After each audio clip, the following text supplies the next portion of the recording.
It was New Year's Eve, a night for magic.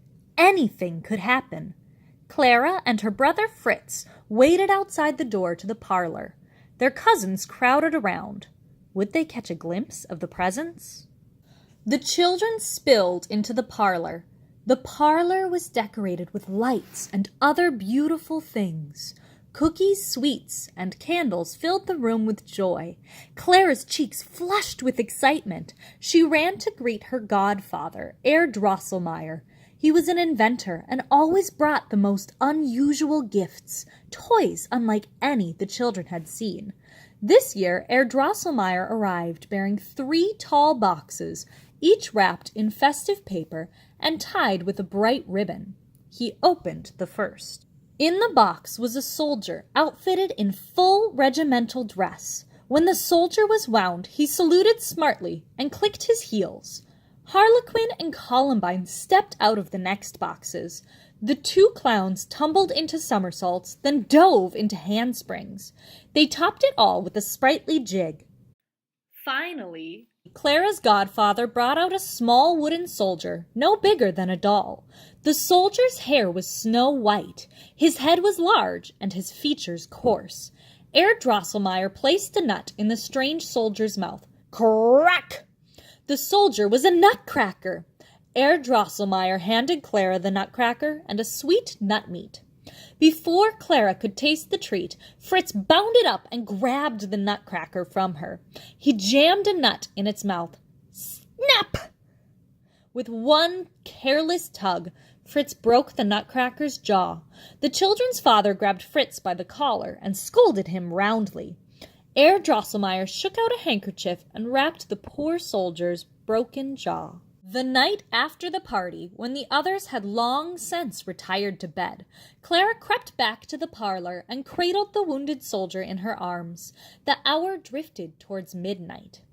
As Clara sunk sleepily onto the sofa, Herr Drosselmeyer stepped from the shadows. He eased the nutcracker from the little girl's grasp. With a turn here and a twist there, he mended the soldier's jaw. Bong! The clock struck 12. Clara started. Was that Herr Drosselmeyer on top of the grandfather clock? What was that scampering sound? Clara hid behind the safety of the sofa. A mouse scurried across the room, brandishing a sharp sword. The mouse was as large as Clara. The room began to grow until the stack of presents was taller than Clara. Fritz's toy soldiers, spirited and tall, marched in tight formation. Even the nutcracker had grown as large as Clara. Just then, an army of mice charged across the room, attacking the toys. They were led by the Mouse King, a leering, frightful creature with 7 heads. The toy soldiers fought valiantly, but they were vastly outnumbered. The Mouse King pinned the nutcracker with his sword. "No!" cried Clara. She hurled her slipper at the Mouse King, knocking him flat. The nutcracker leaped to his feet. He thrust his sword through the Mouse King's heart. The toys were the victors. He lifted the crown from the Mouse King's head and placed it atop Clara's. As the nutcracker crowned Clara, the walls of the parlor dissolved into the night. Clara found herself standing at the foot of a snow-swept hill.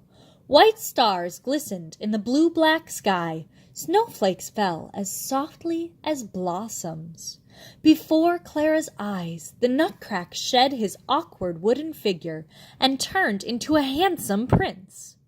He tossed back his cape and bowed deeply before her. Clara glanced down. She was now dressed in a gown of rich brocade, a gown of a princess. Was this a dream or enchantment? The prince took Clara by the hand. He led her to the edge of the ice-bright shore, sparkling with snowflakes. Clara and the prince stepped aboard a boat with a graceful, billowing sail. The boat floated up a river of nectar and honey. It passed trees hung with peppermint drops and arrived at a palace studded with glazed, sugary spines. "My home is the land of sweets," explained the prince. "I rule from the marzipan castle." At the gates of the castle, Clara and the prince were met by the sugar-plum fairy and the delicate angels who attended her. "Welcome home," the fairy greeted the prince. Then the prince told the tale of his battle with the Mouse King and introduced his friend. "Clara was brave in battle," he said. "She struck down the Mouse King and saved my life." With great ceremony, Clara and the prince were led to the banquet hall, where they took their places at a grand throne set with trays of sweets. The sugar-plum fairy beckoned her troop of delicacies. "Let the celebrations begin," she proclaimed. First to perform were 2 hot chocolates. They danced a Spanish fandango, a click with castanets. The Chinese tea dancers fluttered their fans. High-stepping Russians kicked up their heels, crisp as candy canes. Mother Ginger rustled in next, wearing an enormous hoop skirt. When she parted her petticoats, children tumbled out, 6, 7, 8, and more. Then came the flowers, ablaze with color. Their petals were sugared in bright garden hues, orchid pink and marigold yellow, poppy red, and wisteria blue. The flowers were touched by a drop of dew. As each was watered, it sprang to its toes and joined the others. Together they danced the waltz of the flowers. Finally, the sugar-plum fairy came to the floor, escorted by her gallant cavalier. The 2 performed an elegant pas de deux, a fitting finale to the dances of the Candy Kingdom. As the music faded, Clara knew it was time to return home. The delicacies bid her goodbye. Last to step forward was the Nutcracker prince. Clara did not want to leave her friend. "I'll never be far away," the prince reassured her. He promised Clara that they would see each other again one day. The next morning, Clara awoke snug and warm in her own bed. She recalled the adventures of the night before, the battle with the Mouse King, and the journey to the land of sweets. Through it all, she'd had the company of her prince. Clara hugged the Nutcracker to her. She wanted no other present.